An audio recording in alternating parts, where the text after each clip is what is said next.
Di tengah tekanan ekonomi dan perubahan daya beli masyarakat, sektor barang konsumen primer tetap menjadi salah satu sektor yang paling menarik untuk diperhatikan. Kami mempersembahkan equity analysis report terhadap PT Indofood CBP Sukses Makmur Tbk atau ICBP. Berdasarkan analisis fundamental, industri dan valuasi yang telah kami lakukan, kami memberikan rekomendasi buy untuk saham ICBP dengan harga pasar sebesar 6.875 perak per saham per 26 Mei 2026. Kami memperoleh target harga sebesar 10.074 perak per saham yang mencerminkan potensi upside sebesar 46,53%. Lalu, apa yang mendasari rekomendasi tersebut? ICBP merupakan salah satu perusahaan fast-moving consumer goods terkemuka di Indonesia dan menjadi pilar utama grup Indofood pada segmen produk konsumen bermerek.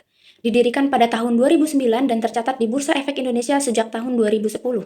ICBP saat ini menjalankan 6 segmen usaha utama, mulai dari main instan, dairy, makanan ringan, penyedap makanan, nutrisi, dan makanan khusus hingga minuman. Sebesar 80,5%, saham ICBP dimiliki oleh PT Indofood Sukses Makmur Tbk, sementara sisanya sebesar 19,5% dimiliki oleh publik. Kekuatan ICBP tidak hanya berasal dari pasar domestik. Melalui akuisisi Pine Hill Company Limited, perusahaan memperluas jangkauan bisnisnya ke Timur Tengah, Afrika, dan Eropa. Dengan portofolio produk yang luas, serta ekspansi global tersebut, ICBP memiliki fondasi bisnis yang kuat untuk mempertahankan pertumbuhan jangka panjang. Berdasarkan hasil analisis kami, terdapat 3 katalis utama yang mendukung rekomendasi buy terhadap ICBP. Pertama, besarnya basis konsumen dan stabilitas permintaan. Indonesia memiliki sekitar 280 juta penduduk dengan konsumsi rumah tangga berkontribusi sebesar 53,63% terhadap PDB. Kedua, dominasi Indomie dan kepemimpinan pasar. Segmen mie instan menjadi kontributor terbesar ICBP dengan penjualan mencapai 54,38 triliun atau 72,7% dari total pendapatan tahun 2025. Selain itu, Indomie telah dipasarkan di lebih dari 100 negara.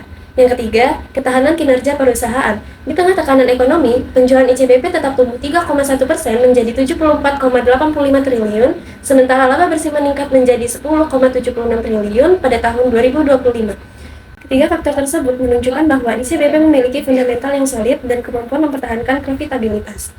Prospek tersebut juga didukung oleh kondisi makroekonomi yang semakin kondusif. Inflasi global menurun dari 8,7% pada tahun 2022 menjadi 4,1% pada tahun 2025, yang menunjukkan kondisi ekonomi global mulai bergerak lebih stabil. Di Indonesia, PDB terus meningkat hingga mencapai sekitar 956,83 triliun pada tahun 2025. Pada saat yang sama, jumlah penduduk meningkat menjadi 284,4 juta jiwa, sementara pengeluaran per kapita mencapai sekitar 12,8 juta.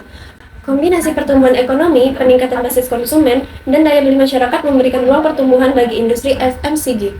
Dengan karakter produk yang dekat dengan konsumsi sehari-hari, kami melihat ICBP berada pada posisi yang strategis untuk menangkap peluang tersebut.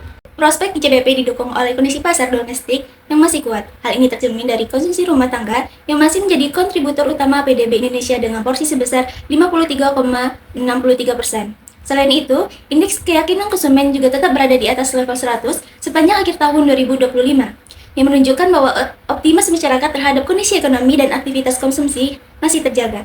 Di sisi industri, Indonesia merupakan konsumen mie instan terbesar kedua di dunia.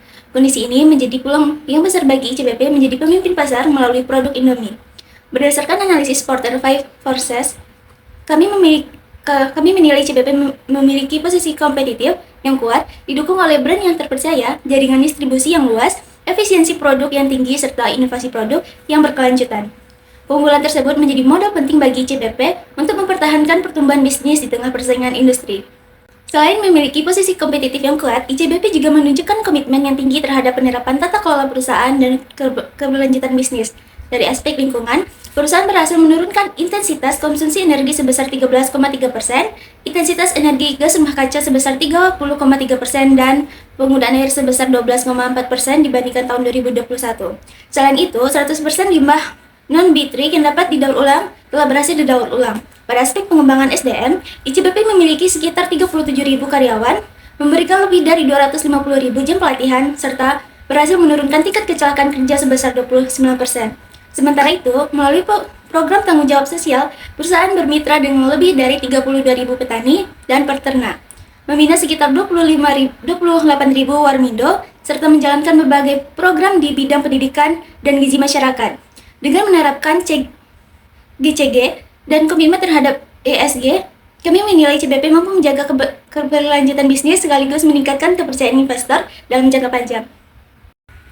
Kinerja fundamental ICBP menunjukkan pertumbuhan yang konsisten.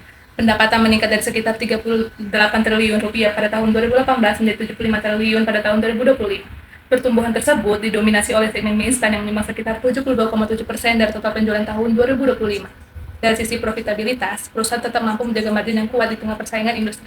Hal ini didukung oleh arus kas operasi yang sehat dengan cash flow from operation mencapai sekitar 12 triliun pada tahun 2025, mencerminkan kemampuan perusahaan menghasilkan kas dari aktivitas utamanya.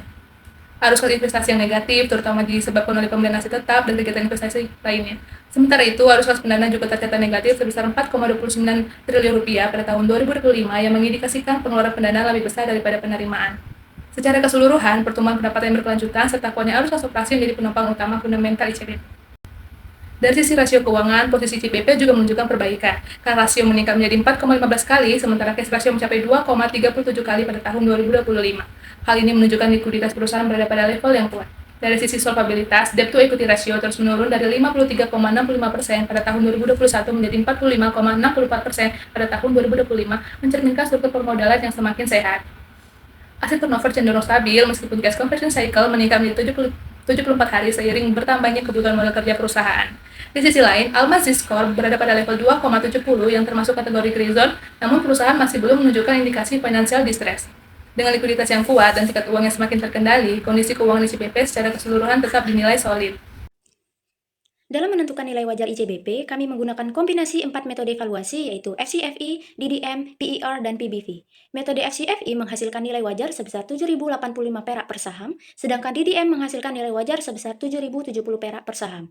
Dari pendekatan valuasi relatif, metode PER menghasilkan nilai wajar sebesar 15.079 perak, dengan PER 2026 forecast sebesar 5,88 kali jauh di bawah rata-rata historis 5 tahun sebesar 12,90 kali. Sementara itu, metode PBV menghasilkan nilai wajar sebesar 11.866 perak dengan PBV 2026 forecast sebesar 0,96 kali dibandingkan rata-rata historis sebesar 1,76 kali. Melalui pendekatan weighted average valuation, kami memperoleh target harga sebesar 10.074 perak per saham dibandingkan harga pasar 6.875 perak.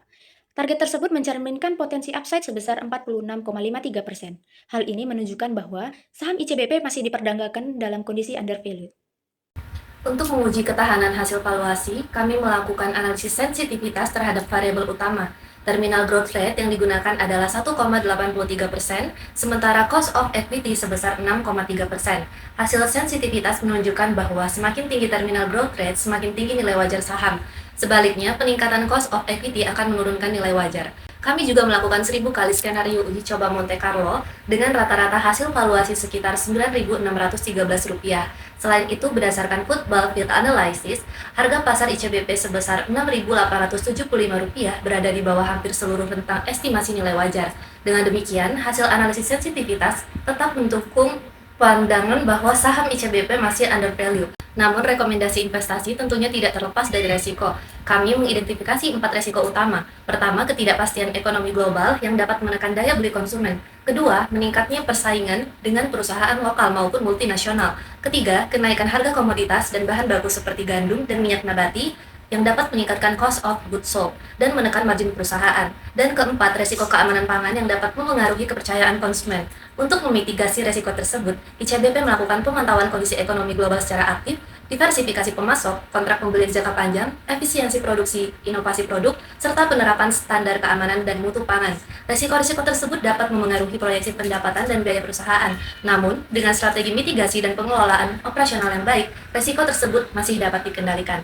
Sebagai kesimpulan, argumen investasi kami terhadap ICBP didukung oleh 6 faktor utama. Pertama, dominasi segmen mie instan melalui kekuatan brand Indomie. Kedua, pendapatan yang bertumbuh secara konsisten. Ketiga, profitabilitas yang tinggi. Keempat, arus kas operasi yang kuat. Kelima, diversifikasi produk. Dan yang keenam, ekspansi pasar internasional. Meskipun terdapat resiko dari fluktuasi bahan baku, nilai tukar, dan persaingan industri, fundamental ICBP masih menunjukkan ketahanan yang baik. Oleh karena itu, berdasarkan analisis makroekonomi, industri, fundamental perusahaan, serta hasil valuasi, kami merekomendasikan pembelian terhadap saham ICBP dengan target harga Rp10.074 per saham dan potensi upside sebesar 46,53%.